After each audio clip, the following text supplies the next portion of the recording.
I never thought the woman I married and her twisted sister would abandon me on a desolate Montana road as their idea of entertainment. What they did to me that night changed everything. But what I did when I came back, that was the real prank, and it had consequences they never saw coming. If you're enjoying this already, smash like, subscribe, and most importantly, give this video a hype. And I want to know, where are you watching from? Drop your city or country down in the comments. I love seeing how far these stories travel. The Montana sky stretched endlessly above us, painted in those deep purples and oranges that only exist in the middle of nowhere. We'd been driving for hours on Highway 2, heading toward what my wife Jessica had promised would be the most amazing weekend getaway ever. "Pull over here, babe," Jessica said suddenly, pointing to a dirt road that disappeared into the darkness, between towering pine trees. "I want to get some pictures of the sunset with you in the mountains." I glanced at her sister Maya in the rearview mirror. She was grinning that mischievous grin I'd learned to be wary of over the past 3 years of marriage. Maya had always been the instigator, the one who pushed Jessica into increasingly elaborate schemes and adventures. "Here? There's nothing but dirt and trees," I said, slowing the car anyway. "That's exactly why it's perfect." Jessica laughed, her blonde hair catching the last rays of sunlight streaming through the windshield. "Come on, David. Trust me, when have I ever steered you wrong?" The irony of that question would haunt me later. I pulled onto the dirt road and parked about 50 yards from the highway.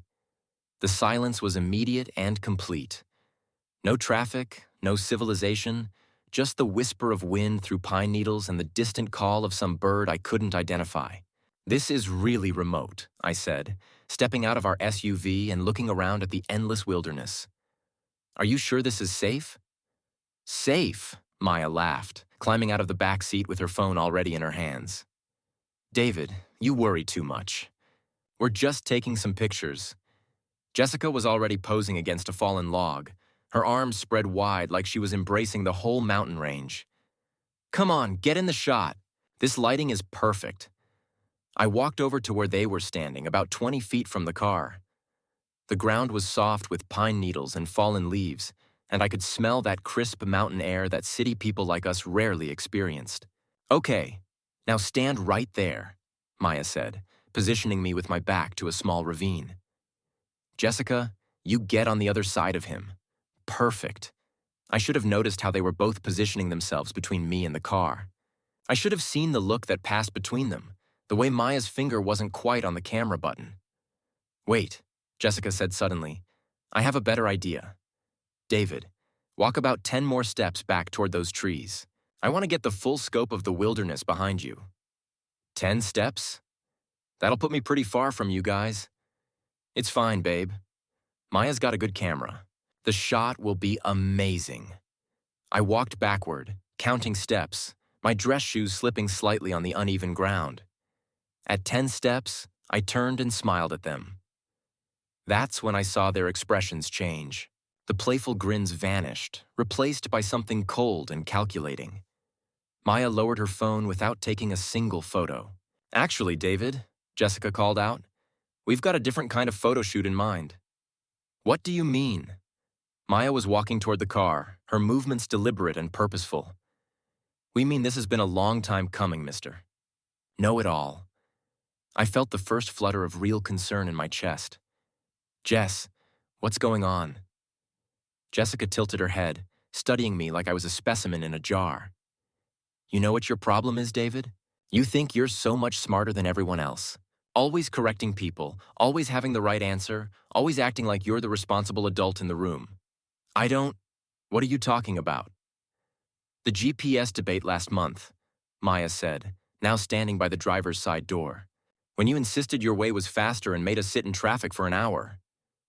The restaurant incident where you sent back Jessica's food because you thought it was undercooked," Jessica added, taking a step closer to the car.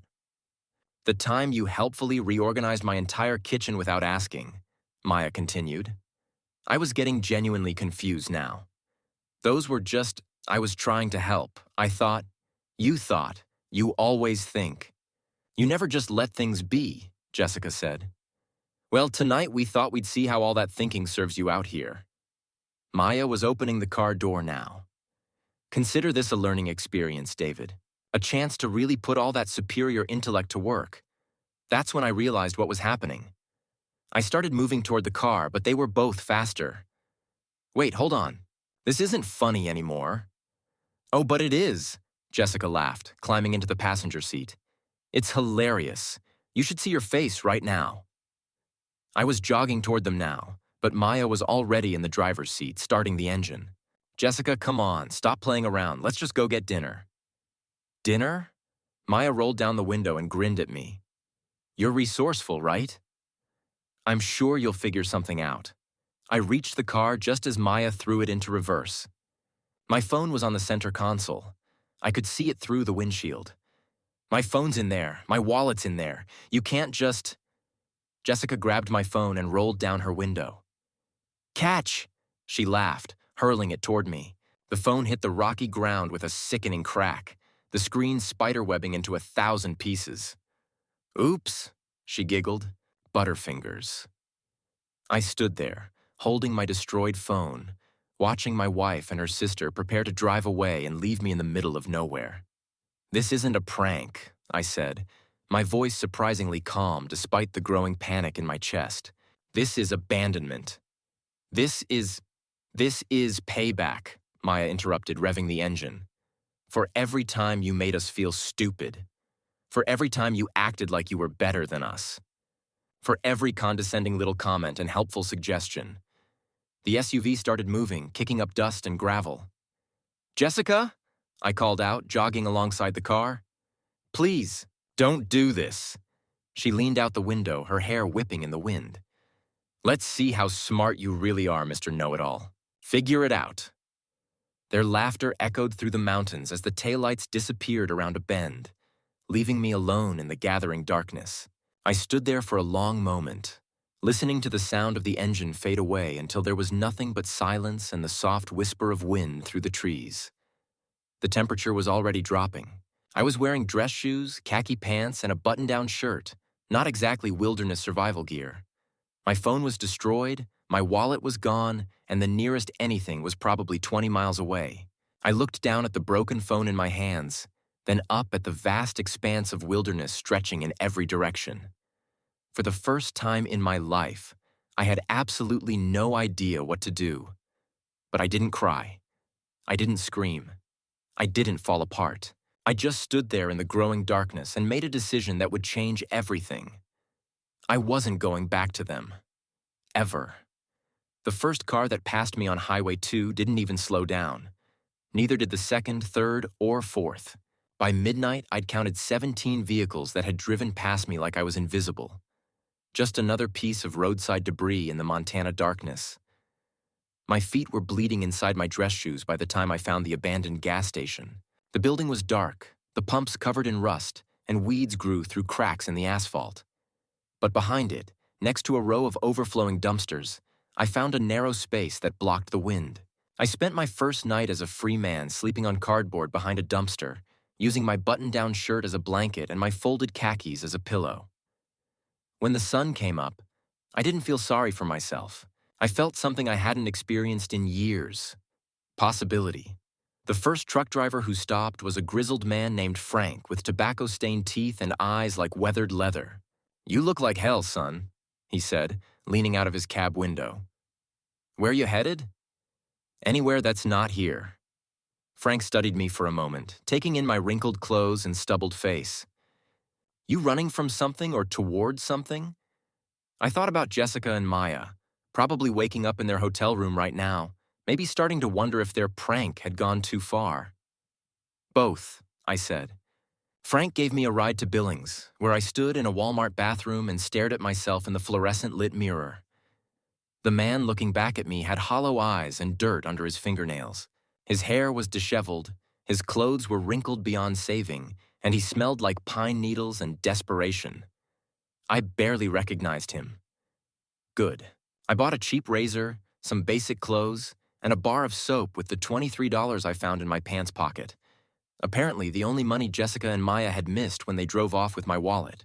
The first job I found was washing dishes at a truck stop diner called Mel's. The owner, A heavy-set woman with gray streaks in her hair and flour permanently embedded under her fingernails looked me up and down and said, "You got experience? I'm a fast learner." That's not what I asked. No experience, but I'll work harder than anyone you've ever hired. She must have seen something in my eyes because she hired me on the spot for $6 an hour under the table. No questions asked. I told her my name was Danny. For 3 months, I washed dishes, mopped floors, and learned to keep my mouth shut. The other workers, mostly drifters, ex-cons, and people running from various demons, didn't ask where I came from or where I was going. In return, I didn't offer, but I listened. And I watched. And I learned. Tommy, the line cook, taught me how to fix engines during slow periods. "Everything's got a pattern," he'd say, elbow deep in a transmission. "You just gotta find it." Maria, the day shift waitress, showed me how to read people. "Watch their hands," she'd whisper during busy periods. "Hands tell you everything you need to know about what someone's really thinking." Jake, the night janitor who'd done 2 tours in Afghanistan, taught me about survival. "The key to staying invisible," he said one night while we restocked the supply closet, "is becoming indispensable to the right people and worthless to everyone else." I soaked it all up like a sponge. During my off hours, I haunted the public library, reading everything I could get my hands on. Business books, real estate guides, psychology texts, anything that might give me an edge I hadn't had before. I learned about limited liability companies and holding companies. I studied market psychology and negotiation tactics. I memorized the basic principles of property law and contract negotiation. Most importantly, I learned how to become someone else. After 6 months, I'd saved enough money to buy a beat-up pickup truck and move on. I drifted from town to town, working construction jobs, learning carpentry, plumbing, electrical work. Every skill I picked up was another tool in a toolkit I was building for a purpose I couldn't quite articulate yet. In Bozeman, I worked for a contractor named Pete who specialized in flipping houses. "You've got an eye for this," he told me after I'd identified a load-bearing wall that his blueprints had missed. "Ever think about doing this on your own?" I had been thinking about it. A lot. What would it take? Money mostly, and connections. And knowing how to spot the right properties. Pete scratched his graying beard. "But you've got something most people don't." "What's that?" "You're invisible. People don't see you coming." He was right about that. By my 2nd year of being dead to my old life, I had a new name, Daniel McCarthy, complete with a social security number I'd acquired through channels I'd learned about from a fellow construction worker who'd needed to disappear from some bad debts in Chicago. I had a bank account with $23,000 in it. I had skills I'd never possessed before. And I had a plan that was starting to take shape. But first, I needed to know what Jessica and Maya were up to. Creating a fake Facebook account was easier than I'd expected. Daniel McCarthy was a construction worker from Oregon with a sparse profile and no friends. The perfect digital ghost. It took me 3 days to find Jessica's page. She was using her maiden name again, Jessica Crawford, and her relationship status was listed as single. Interesting. The photos told a story I found oddly satisfying. Jessica looked older, harder around the edges. The bright, mischievous smile I'd once found so attractive had been replaced by something forced and desperate. Her most recent posts were increasingly bitter rants about men, money, and life in general. Maya's page was even more revealing. She'd moved back in with their mother, lost her job at the marketing firm, and was posting vague references to legal troubles and unfair treatment. They were struggling. Both of them. Perfect. I spent hours scrolling through their posts, learning about their lives, their problems, their vulnerabilities. Jessica was working at a call center and constantly complaining about her bills. Maya was fighting some kind of lawsuit related to her previous job. They posted photos from their girls' nights out, but I could see the desperation behind the forced smiles. These weren't happy people living their best lives. These were people treading water, barely keeping their heads above the surface. And they had no idea that the man they'd abandoned in the Montana wilderness was watching their slow-motion decline with growing satisfaction. I opened a new browser tab and started researching business seminars, conference centers, and event planning. It was time to plan a reunion. The hardware store in Missoula was the kind of place that smelled like sawdust and possibility. I was looking for a specific type of hinge for a house I was flipping when the old man behind the counter called out to me. "You're the fellow working on the Riverside property, aren't you?" I looked up from the hardware display. The man was probably in his 70s, with white hair, sharp blue eyes, and hands that looked like they'd built half the town. "That's right." "How did you know?" "I drive by there every morning on my way to open the shop. Saw you replacing that entire front porch by yourself. That's quality work." He extended a weathered hand. "I'm Earl Hutchinson. Danny McCarthy." The lie came easily now, as natural as breathing. Earl studied me with those sharp eyes. "You've got good instincts for renovation. That house was a real disaster before you got your hands on it. It's got good bones. Just needed someone to see past the surface problems. That's a valuable skill." Earl leaned against the counter. "Most people can't see potential when it's buried under a pile of problems." Over the next few weeks, Earl started dropping by the Riverside property during my lunch breaks. He'd bring coffee and sandwiches, and we'd sit on the front steps talking about construction, business, and life. "I've been watching you work for a month now," he said one afternoon, handing me a thermos of coffee that was somehow always perfectly hot. "You're methodical, patient. You don't cut corners. Cutting corners just creates bigger problems later." "Exactly." Earl nodded approvingly. "That's why I've got a proposition for you." I set down my coffee and gave him my full attention. "I've got more money than I know what to do with and not enough years left to spend it. You've got skills, vision, and work ethic. What if we became partners?" "Partners in what?" "Buying, fixing, and selling properties. I provide the capital, you provide the expertise. We split the profits 50-50. I looked around at the Riverside property, the house I'd bought for $15,000 and was about to sell for $85,000 after 6 weeks of work. "What's the catch?" Earl laughed. "No catch. I'm old Danny. My kids live in California and visit twice a year. I'd rather spend my golden years working on something meaningful with someone I respect than sitting alone in my house watching TV." Our first joint project was a foreclosed Victorian that had been sitting empty for 2 years. The asking price was $32,000, but Earl negotiated it down to $25,000 with a cash offer. "The key," Earl explained as we walked through the water-damaged rooms, "is seeing what this place could be, not what it is now." I saw plenty. New flooring throughout, updated electrical, modern plumbing, restored original woodwork, and landscaping that would make the property the crown jewel of the neighborhood. 6 months, I told Earl. "We can have this place market ready in 6 months." "What do you think we can sell it for?" I'd already researched comparable properties in the area. 160,000, maybe 170 if we really nail the finish work. Earl smiled. "I like the way you think, partner. We flipped that Victorian in 5 months and sold it for $174,000. After materials and labor costs, we each pocketed $47,000. "Not bad for a beginner's effort," Earl said as we deposited our checks. But I wasn't thinking about the money. I was thinking about the power to create value from nothing, to transform disaster into success, to be invisible until the moment you chose to reveal yourself. Over the next 18 months, Earl and I flipped 11 properties. I learned about holding companies, shell corporations, and complex ownership structures. Earl taught me how to bid on properties at tax auctions, how to identify undervalued real estate, and how to navigate the bureaucratic maze of permits and inspections. More importantly, I learned how to become wealthy without leaving footprints. Daniel McCarthy was starting to accumulate serious assets, but he remained a ghost.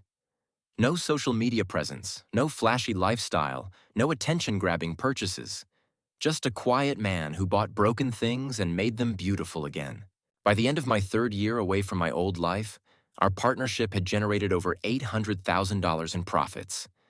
My share was sitting in 3 different banks under 2 different names, earning interest and waiting for the right opportunity. That opportunity came when I stumbled across an article in a business journal about corporate training seminars and executive retreats. The industry was booming, with companies paying premium prices to send their employees to motivational speakers and business consultants. I spent 2 weeks researching the market, studying successful seminar leaders, and identifying the key elements that made these events profitable. The concept was simple: create a high-end business seminar focused on overcoming adversity and turning setbacks into comebacks. Targeted at people who felt stuck, disappointed, or betrayed by life. Promise them transformation and renewal. Make it irresistible to people like Jessica and Maya. I registered a new company, Phoenix Rising Seminars LLC, and began developing my curriculum. The irony of the name wasn't lost on me. I was literally rising from the ashes of the life they'd burned down. The seminar would be held at the Grand Mountain Resort outside of Billings, close enough to Jessica and Maya's hometown that they'd be able to attend. Expensive enough that it would seem legitimate and valuable. I spent $15,000 on professional website design, marketing materials, and promotional videos. Daniel McCarthy, the invisible construction worker, disappeared completely. In his place emerged Dr. Marcus Phoenix, a motivational speaker and business consultant with an impressive and entirely fabricated background in corporate psychology and crisis management. The transformation was more than just cosmetic. I'd lost 40 pounds over the past 3 years, trading my soft office worker physique for the lean, muscled build of a man who did physical labor for a living. I'd learned to dress well, speak confidently, and command attention when I chose to. I was unrecognizable from the man Jessica and Maya had abandoned in the Montana wilderness. Perfect. The marketing campaign for the seminar was surgical in its precision. I targeted Facebook ads specifically at women aged 25 to 40 in Jessica and Maya's geographic area who had expressed interest in self-improvement, career development, and overcoming personal setbacks. The seminar topic: Prank or Destiny: How Life's Cruelest Jokes Become Our Greatest Victories, was designed to resonate with anyone who'd ever felt betrayed or abandoned. Within a week, I had 37 confirmed attendees, each paying $500 for a weekend that would change their lives forever. 2 of those attendees were Jessica Crawford and Maya Stevens. They had no idea they were walking into a trap 3 years in the making. The courier arrived at Jessica's apartment on a Thursday morning, carrying an elegant invitation printed on cream-colored paper with embossed gold lettering. I knew this because I was parked across the street in a rented sedan, watching through binoculars as Jessica signed for the package. She looked older than I remembered. Thinner. Her blonde hair was shorter now, and even from a distance, I could see the worry lines around her eyes that hadn't been there 3 years ago. The invitation was a masterpiece of psychological manipulation. Phoenix Rising Seminars cordially invites you to an exclusive weekend retreat. Prank or Destiny: How Life's Cruelest Jokes Become Our Greatest Victories. Join Dr. Marcus Phoenix, renowned expert in crisis psychology and personal transformation, for an intensive seminar designed for individuals who have experienced significant betrayal, abandonment, or life-changing setbacks. Limited seating available. This exclusive event is by invitation only, reserved for individuals who have demonstrated exceptional resilience in the face of adversity. The invitation included testimonials from previous attendees, all fictional, and promised breakthrough, insights that will transform your relationship with past trauma and future success. Most importantly, it was completely free for selected individuals who meet our criteria for exceptional life experiences. Maya received an identical invitation at her mother's house, where she'd been living since losing her job and her apartment. I knew they'd attend. The marketing was too perfectly targeted, hitting every psychological trigger I'd identified through months of studying their social media posts and understanding their current struggles. They were both struggling financially, both dealing with the consequences of poor decisions, both desperately seeking something, anything that might give them hope or direction. They were perfect marks for a seminar about turning life's cruelest pranks into victory. The Grand Mountain Resort was exactly the kind of venue that would impress people like Jessica and Maya. Expensive, elegant, with floor-to-ceiling windows overlooking pristine wilderness and conference rooms designed to make attendees feel like they were part of something exclusive and important. I arrived 3 hours early on Friday afternoon to oversee the final preparations. The main conference room seated 50 people in comfortable leather chairs arranged in a semicircle facing a raised platform with a podium, a large projection screen, and professional lighting that would ensure every person in the audience could see the speaker clearly. The technical equipment was crucial. I'd spent $5,000 on a professional sound system, high-definition cameras, and recording equipment that could capture every word, every reaction, every moment of what was about to unfold. Doctor. Marcus Phoenix looked nothing like David Harrison. Where David had been soft and bookish, Marcus was lean and commanding. Where David had worn khakis and button-down shirts, Marcus wore expensive suits tailored to emphasize his new physique. Where David had been hesitant and apologetic, Marcus radiated confidence and authority. I'd practiced the transformation for months, studying body language, vocal techniques, and stage presence. I'd hired a personal trainer, a speech coach, and a style consultant. Every detail had been perfected. Jessica and Maya arrived together at 6:45 p.m., just as the welcome reception was beginning. I watched them through the one-way glass of the conference room's preparation area as they entered the main lobby. They looked nervous but excited, wearing their best clothes and clearly trying to project an image of success and confidence they didn't actually possess. Jessica had chosen a black dress that was slightly too tight, suggesting she'd gained weight since buying it.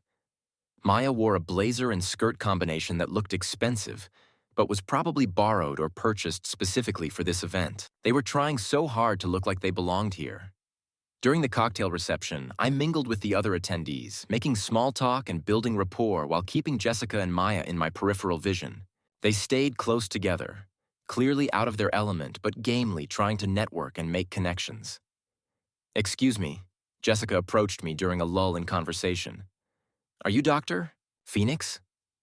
I turned to face her, maintaining the perfect expression of polite interest. "I am. And you are?" "Jessica Crawford. I wanted to thank you for the invitation. I wasn't sure I qualified for something like this." Up close, I could see the desperation more clearly. The careful makeup couldn't quite hide the dark circles under her eyes, and her smile was just a little too bright, a little too eager. "Miss Crawford. Yes, I remember your application. You've certainly faced your share of challenges." I kept my voice professionally warm but distant. "I'm looking forward to hearing your perspective during our discussions.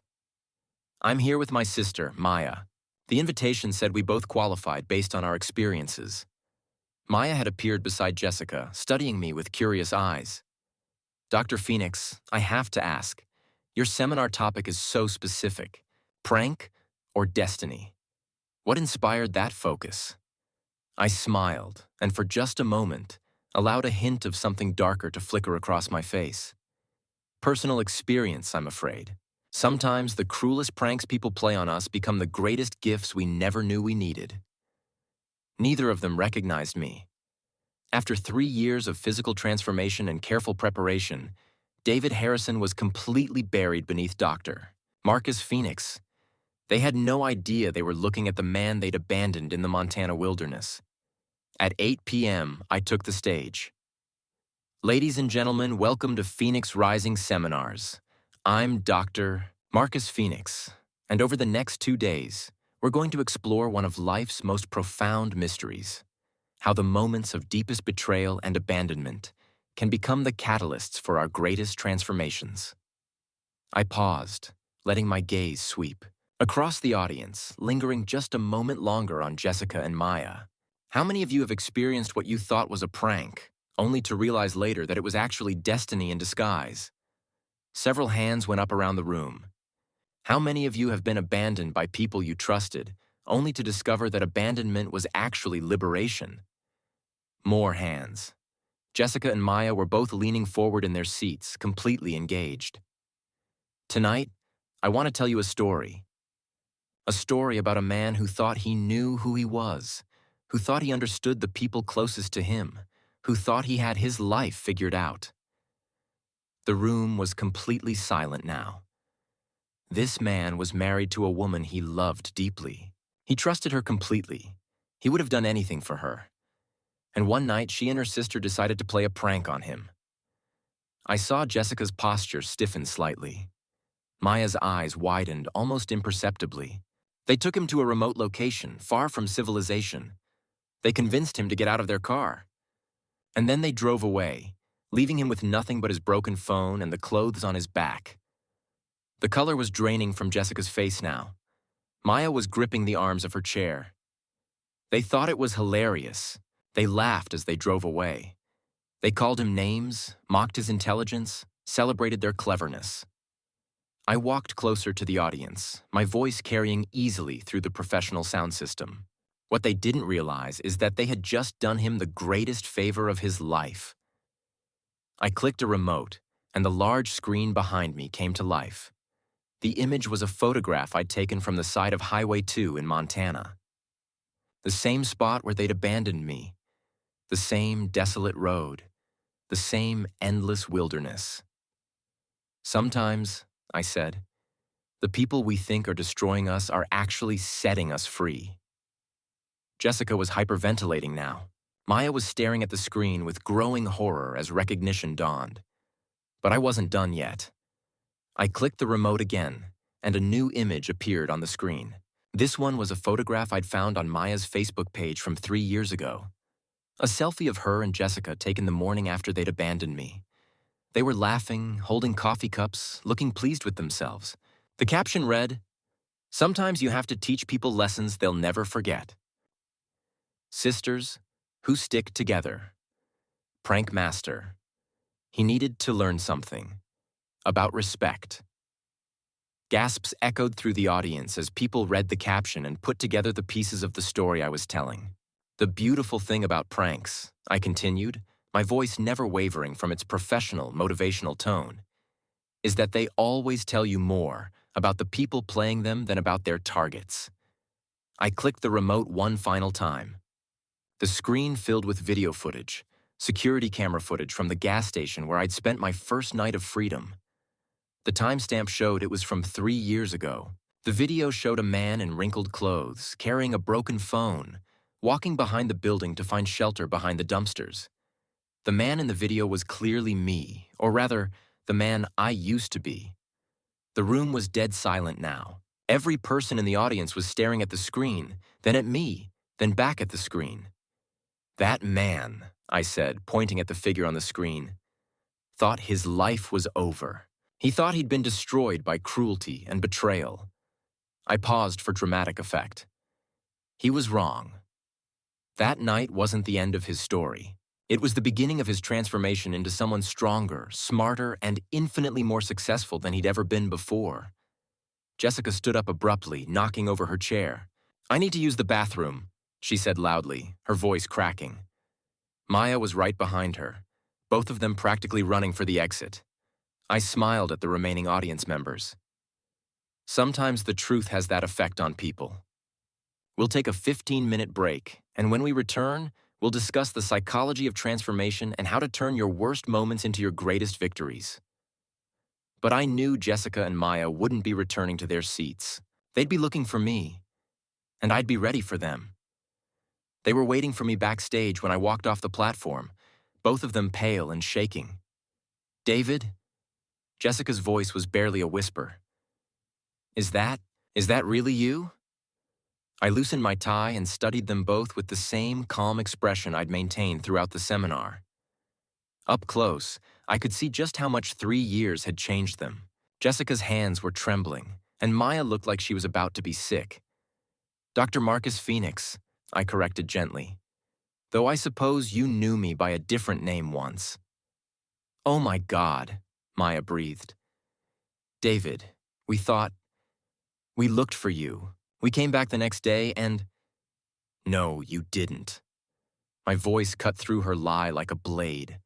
I pulled out my phone and scrolled to a screenshot I'd saved from Maya's social media. "This is from the day after you abandoned me. You posted it at 11:47 a.m. You're at a spa in Bozeman, getting facials and champagne. The caption says, 'Some people need to learn lessons the hard way. Maybe now he'll appreciate us more when we go back to get him.' But you never went back, did you?" Maya's face crumpled. "David, please, let us explain." "Explain what? How leaving someone in the wilderness with no phone, no money, no transportation was supposed to be funny? How it was supposed to teach me to appreciate you?" Jessica found her voice, though it was shaky and desperate. "It was Maya's idea. She said it would be harmless, just a way to make you realize—" "Don't." I held up a hand, stopping her mid-sentence. Don't blame your sister. You were both laughing when you drove away. I remember every detail. I walked over to a small table where I'd left some documents. Would you like to know what happened to me after you left? Neither of them answered, but I continued anyway. I spent the first night sleeping behind a dumpster at an abandoned gas station. The second day, I got a ride from a truck driver and started over with $23 in my pocket.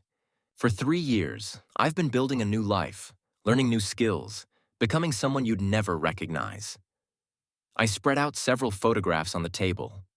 Before and after shots showing my physical transformation, pictures of the houses I'd flipped, bank statements showing my accumulated wealth. Your prank didn't break me, it freed me. It showed me who you really were, and more importantly, it showed me who I could become. Jessica was crying now, mascara running down her cheeks. David, please. We made a mistake. A horrible, terrible mistake. But we're family. We were family, I corrected. Until you decided to abandon your family on a dirt road in Montana for your own entertainment. Maya stepped forward, her expression desperate. What do you want from us? Money? An apology? We can make this right somehow. I don't want anything from you. I already have everything I need. I gestured back toward the conference room where 35 other people were waiting for the seminar to resume. Those people came here tonight thinking they were going to learn about overcoming adversity. Instead, they got a front row seat to watch two women realize they destroyed the wrong person's life. I picked up my phone and showed them the screen. It was open to a live stream of the conference room, where the audience was buzzing with conversation about what they'd just witnessed. The seminar is being recorded, of course. Professional quality video and audio. It'll be edited and posted online within 48 hours as part of our promotional materials for future events. Jessica's face went white. You can't do that. Our jobs, our reputations. Your jobs? I laughed, and for the first time since they'd found me backstage, I let my professional facade slip. Jessica, you work at a call center selling extended warranties. Maya, you're unemployed and living with your mother. What reputations are you worried about? Maya's desperation turned to anger. You're sick, David.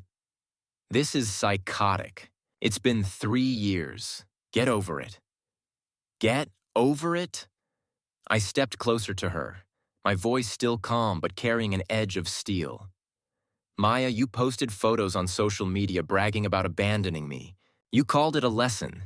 You said I needed to learn respect. Well, congratulations. Mission accomplished. I walked over to the backstage monitor that showed the conference room. The audience was still there, still talking animatedly about the revelation they'd just witnessed. You want to know what I learned that night?